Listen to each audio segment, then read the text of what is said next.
어제 회식 자리에서 있었던 일이야. 3년차 후배가 갑자기 말하더라고. 팀장님, 저 이번에 연봉 20% 올랐어요. 회사에서 인정받으니까 기분 좋네요. 그 순간 네 표정 어땠을 것 같아? 겉으로는 오 축하해 했지만 속으로는 칼로 심장 찌르는 것 같았지. 나는 10년 넘게 이 바닥에서 구른 건데 왜 아직도 이 자리야? 집에 와서 핸드폰 폈더니 대학 동기는 제주도 호캉스 인증샷, 친구는 아파트 입주 인증. 그 순간 너는 침대에 누워서 천장만 바라보며 생각했겠지. 나만 왜 이 모양이지? 친구야, 일단 이 말부터 하고 싶어. 너만 그런 거 절대 아니야. 이건 네 잘못이 아니야. 우리가 느끼는 이 끔찍한 자괴감의 정체는 사실 네 능력이 부족해서도 아니고 네가 게을러서도 아니거든. 이건 우리 뇌에 박힌 700만 년 된 생존 프로그램 때문이야. 오늘 이 비교 지옥에서 완전히 탈출해서 남들 신경 안 쓰고 진짜 네 행복을 찾을 수 있는 심리학적 치트키를 전부 알려줄게. 이거 알고 나면 내일부터 후배가 뭐라고 하든 흔들리지 않는 네가 될 거야. 심리학에서는 이걸 상향 사회 비교라고 불러.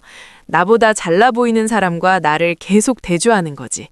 근데 여기서 중요한 건 이게 단순한 심리 문제가 아니라 뇌의 생존 시스템이라는 거야. 우리 조상들은 아프리카 초원에서 20, 30명짜리 부족 안에서 살았어. 그때는 집단에서 뒤처지면 진짜로 죽음이었거든. 사냥감 못 잡으면 굶어 죽고 무리에서 쫓겨나면 맹수한테 잡아먹히고. 그래서 우리 뇌는 내가 집단에서 몇 등이지를 24시간 체크하도록 설계됐어. 이게 바로 편도체와 전전두피질의 작동 방식이야. 근데 문제는 뭐냐? 지금은 2026년이거든. 네가 비교해야 할 대상은 20명이 아니라 전 세계 80억 명 중에서 제일 잘 나가는 상위 0.001%야. 인스타그램 열면 억만장자 자제, 월급 1억 받는 직장인, 30살에 건물주 된 사람들만 쫙 나오잖아. 근데 네 뇌는 여전히 우리 부족 안에 저런 애가 있네? 나 뒤처지는 거 아니야? 라고 착각하는 거지. 뇌의 운영체제는 구석기 시대인데 우리가 사는 세상은 초고속 디지털 세상이니까 시스템이 과부하 걸리는 거야. 더 중요한 건 네가 보는 그 사람들의 모습은 편집된 하이라이트 릴이라는 거야. 뇌과학적으로 보면 우리가 타인의 성공을 볼 때 뇌의 편도체는 위협을 감지해. 저 사람은 저렇게 성공했는데 나는 왜 여기 있지? 그러면서 스트레스 호르몬인 코르티솔을 폭발적으로 분비하거든. 동시에 행복 호르몬 세로토닌은 뚝 떨어지고.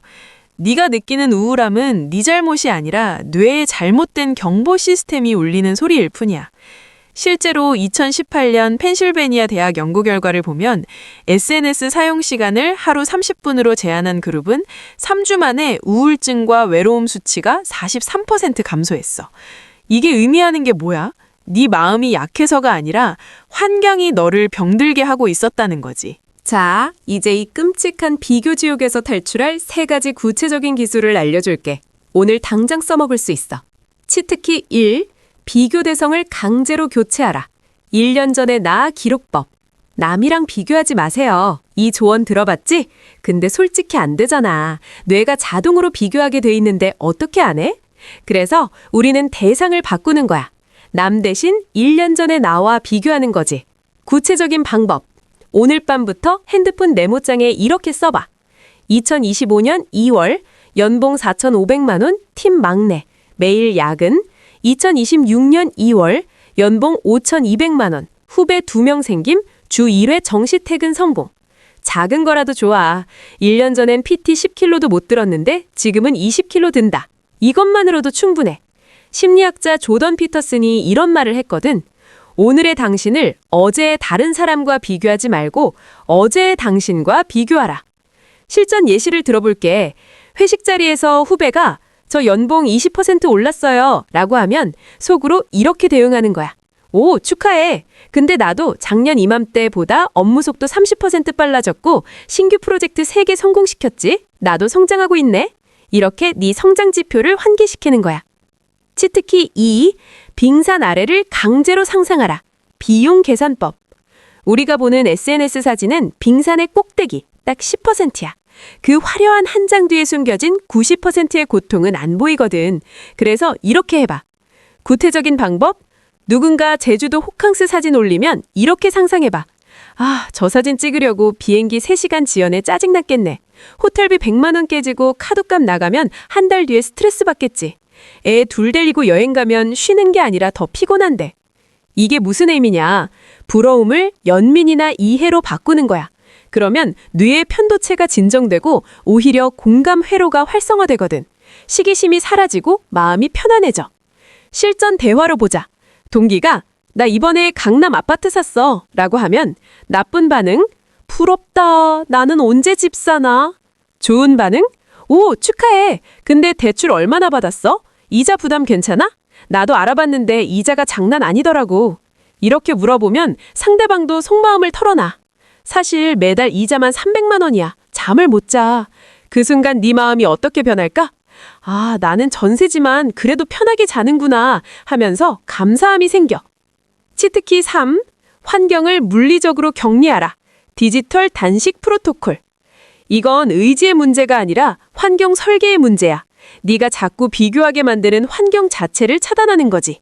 구체적인 방법 3단계 프로토콜. 1단계 오늘 밤 9시 전에 실행. 인스타그램, 페이스북에서 너를 가장 불편하게 만드는 3명 숨기기 또는 팔로우 끊기. 단톡방 3개 알림 끄기. 침실에 스마트폰 충전기 치우기. 거실에만 두기. 2단계 이번 주말에 실행. 밤 10시부터 아침 7시는 스마트폰 금지. 규칙 설정. 아침에 일어나자마자 SNS 보는 습관 끊기. 대신 창문 열고 스트레칭 5분. 3단계 이번 달 안에 실행. SNS 사용 시간 측정. 아이폰은 스크린 타임, 안드로이드는 디지털 웰빙. 목표 하루 30분 이하로 줄이기. 실제 사례를 하나 들어줄게. 38살 직장인분은 매일 출근길 지하철에서 동료들 SNS 보면서 우울증 시작됐어. 그래서 지하철에서는 SNS 대신 유튜브 강의나 팟캐스트만 듣기 규칙을 정했거든. 2주 만에 그분이 뭐라고 하셨는지 알아? 아침에 회사 가는 게 이렇게 가벼울 수가 없어요. 이게 환경 격리의 힘이야. 솔직히 말할게. 이 3가지 기술 처음엔 어색할 거야. 후배 자랑 들었을 때 속으로 1년 전에 나랑 비교해야지 생각하려고 해도 순간적으로 젠장, 나는 왜? 하는 감정이 먼저 올라올 거거든. 당연한 거야. 30년 넘게 굳어진 습관이 하루 만에 바뀌면 그게 더 이상한 거지. 그래서 필요한 게 마음의 근육 훈련이야. 헬스장에서 처음 운동할 때 생각해봐. 일주일 만에 복근 생기나? 아니잖아. 3개월은 꾸준히 해야 몸의 변화가 보여. 마음도 똑같아. 장기 트레이닝 로드맵, 3개월 플랜. 1개월 차, 자각 훈련. 목표는 아, 내가 지금 비교하고 있구나 인식하기. 방법은 하루에 3번 비교하는 순간을 포착하고 메모하기. 예시, 오후 2시 동료 승진 소식 듣고 가슴 답답함. 편도체 작동 중. 2개월 차, 대체 훈련. 목표는 비교 감정이 올라올 때 즉시 1년 전의 나 떠올리기. 방법은 핸드폰 잠금 화면에 1년 전의 나보다 나아졌나? 문구 설정. 예시, 비교 감정 느낄 때마다 잠금 화면 보고 3초 멈춤. 3개월 차, 자동화 단계. 목표는 의식하지 않아도 자동으로 비교 대상이 나로 바뀌기. 방법은 주 1회 성장 일기 쓰기. 이번 주 내가 잘한 것 3가지. 예시, 회의에서 의견 당당하게 말했다. 작년엔 못했는데. 근본적 마인드셋 재설정. 내 행복의 기준표 만들기. 지금까지는 남들의 기준으로 살았어. 남들이 좋다는 아파트, 외제차, 명품, 해외여행. 근데 솔직히 물어볼게.